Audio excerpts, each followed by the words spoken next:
ನಮಸ್ಕಾರ ಎಲ್ಲರಿಗೂ. ಜ್ಯೋತಿ ಯೂಟ್ಯೂಬ್ ಚಾನಲ್ಗೆ ಆತ್ಮೀಯವಾದಂಥ ಸ್ವಾಗತ. ಇನ್ನೇನು 21ನೇ ತಾರೀಕಿಗೆ ವರಮಹಾಲಕ್ಷ್ಮಿ ಹಬ್ಬ ವ್ರತ ಇದೆ. ಹಾಗಾಗಿ ಎಲ್ಲರೂ ಕೂಡ ಅದರಲ್ಲಿ ತಯಾರಿಯಲ್ಲಿ ಇರ್ತೀರ. ನಾವೇನು ವರಮಹಾಲಕ್ಷ್ಮಿಗೆ ಕಳಶವನ್ನು ಕೂಡಿಸ್ತೀವಿ, ಆ ಕಳಶದಲ್ಲಿ ಯಾವ ಯಾವ ವಸ್ತುಗಳನ್ನು ಹಾಕಿದರೆ ಒಳ್ಳೆಯ ಫಲ ಸಿದ್ಧಿಯಾಗುತ್ತೆ ಅನ್ನೋದನ್ನು ನಾನು ಇವತ್ತು ನಿಮಗೆ ತೋರಿಸ್ಕೊಡ್ತಾ ಇದ್ದೀನಿ. ನಾರ್ಮಲಾಗಿ ನಾವೆಲ್ಲರೂ ಅರಿಶಿನ, ಕುಂಕುಮ, ಗಂಧ ಹಾಗೆ ಅಕ್ಷತೆ ಕಾಳುಗಳನ್ನು ಕಳಶಕ್ಕೆ ಹಾಕ್ತೀವಿ. ಈ 4 ಪದಾರ್ಥಗಳನ್ನು ಮೊದಲಿಗೆ ನಾವು ಕಳಶಕ್ಕೆ ಹಾಕ್ಕೊಳ್ಬೇಕಾಗುತ್ತೆ. ಇದು ಮುತ್ತೈದೆತನ, ಹಾಗೆ ಅಕ್ಕಿ ಕಾಳು, ಅಕ್ಷತೆ ಕಾಳು, ಧಾನ್ಯ, ಸಿರಿಧಾನ್ಯಗಳ ಸಂಪತ್ತಿಗೆ ಸಂಬಂಧಪಟ್ಟಿರ್ತಕ್ಕಂಥದ್ದು. ಹಾಗೆ ಒಂದು ಕಾಯಿನನ್ನು ನಾವು ಅದರಲ್ಲಿ ಹಾಕಬೇಕಾಗುತ್ತೆ. ಚಿನ್ನದಾಗಿರಲಿ, ಬೆಳ್ಳಿದಾಗಿರಲಿ, ಅಥವಾ ಹಿತ್ತಾಳೆ ತಾಮ್ರದ್ದು ಕೂಡ ಆಗಿರಲಿ.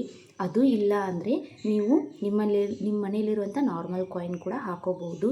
ಲಕ್ಷ್ಮಿಯ ಸಂಕೇತವಾಗಿ ನಾವು ಒಂದು ಕಾಯಿನನ್ನು ಆ ಕಳಶದಲ್ಲಿ ಈ ರೀತಿ ಕಾಯಿನ್ ಹಾಕೋದ್ರಿಂದ ಧನ ಅಂದರೆ ಹಣವನ್ನು ಆಕರ್ಷಣೆ ಮಾಡುತ್ತೆ.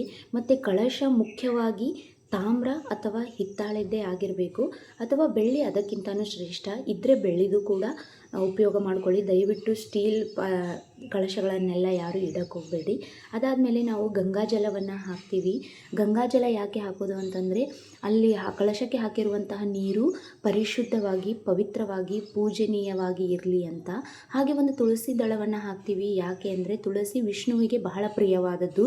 ತುಳಸಿ ಹಾಕೋದ್ರಿಂದ ವಿಷ್ಣು ಸಂಪನ್ನನಾಗ್ತಾನೆ. ವಿಷ್ಣುವಿಗೆ ಖುಷಿಯಾದರೆ ಲಕ್ಷ್ಮಿ ತಾನಾಗೆ ಒಲಿತಾಳೆ.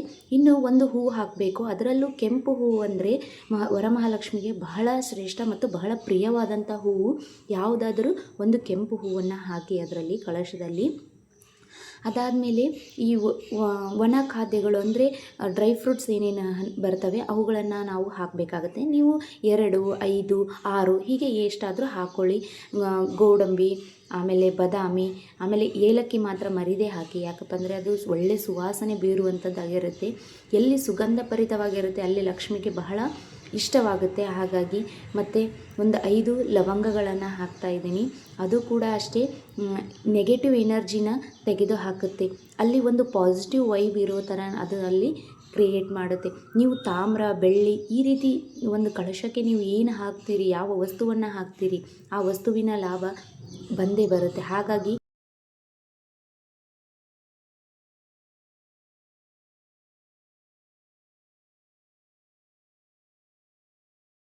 ಮತ್ತು ಸ್ವಲ್ಪ ಪಚ್ಚ ಕರ್ಪೂರವನ್ನು ನಾವು ಸ್ವಲ್ಪ ಪುಡಿ ಮಾಡಿ ನೀರಿಗೆ ಹಾಕಬೇಕಾಗುತ್ತೆ. ಇದು ನೀರನ್ನು ತುಂಬ ಪರಿಮಳಯುಕ್ತವಾಗಿ ಇಡುತ್ತೆ, ಹಾಗೆ ಸ್ವಚ್ಛ ಹಾಗೆ ಶುದ್ಧವಾಗಿ ಇಡುತ್ತೆ ನೀರಲ್ಲಿ. ಮತ್ತು ಒಳ್ಳೆ ಸುಗಂಧ ಕೂಡ ಇರುತ್ತೆ. ಇದನ್ನು ಈ ರೀತಿ ಪುಡಿ ಮಾಡಿ ಹಾಕಬೇಕು. ನಾರ್ಮಲ್ ಆಗಿರೋ ಕರ್ಪೂರ ಅಲ್ಲ, ಇದು ಪಚ್ಚ ಕರ್ಪೂರ. ಮತ್ತು ಇದು ಬಂದು ಲಾವಂಚದ ಬೇರು ಅಂತ. ಈ ಲಾವಂಚದ ಬೇರು ತುಂಬ ಅಂದರೆ ತುಂಬ ಸುಗಂಧವನ್ನು ಬೀರತಕ್ಕಂತಹ ಬೇರು. ಇದನ್ನು ನೀರಿಗೆ ಹಾಕುವುದರಿಂದ ನೀರನ್ನು ಬಹಳ ಪವಿತ್ರವಾಗಿಸುತ್ತೆ.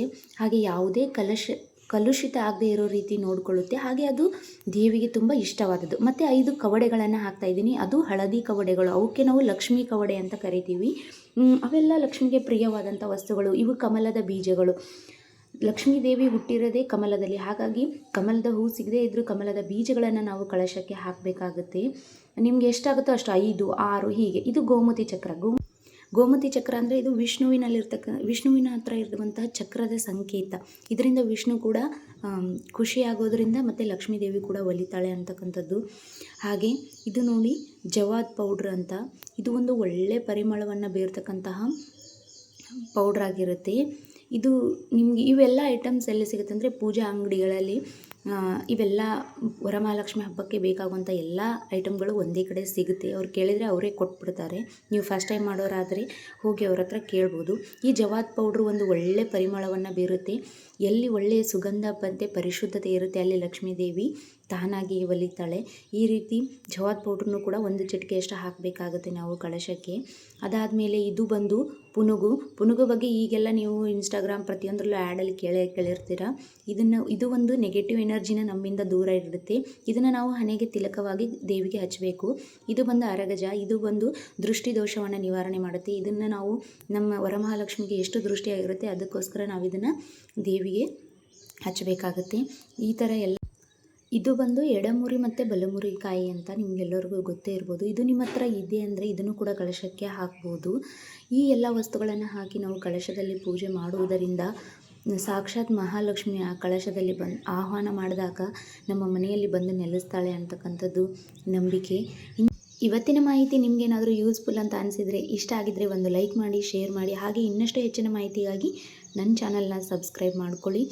ಎಲ್ಲರೂ ಯಾರ್ಯಾರು ವರಮಹಾಲಕ್ಷ್ಮಿ ಹಬ್ಬವನ್ನು ಆಚರಣೆ ಮಾಡ್ತಾ ಇದ್ದಾರೆ ಎಲ್ಲರಿಗೂ ಕೂಡ ವರಮಹಾಲಕ್ಷ್ಮಿಯ ಸಂಪೂರ್ಣ ಅನುಗ್ರಹ ಸಿಗಲಿ ಅಂತ ನಾನು ಕೂಡ ಕೇಳ್ಕೊಳ್ತಾ ಮತ್ತೆ ಮುಂದಿನ ವಿಡಿಯೋದಲ್ಲಿ ಸಿಗ್ತೀನಿ. ಧನ್ಯವಾದಗಳು.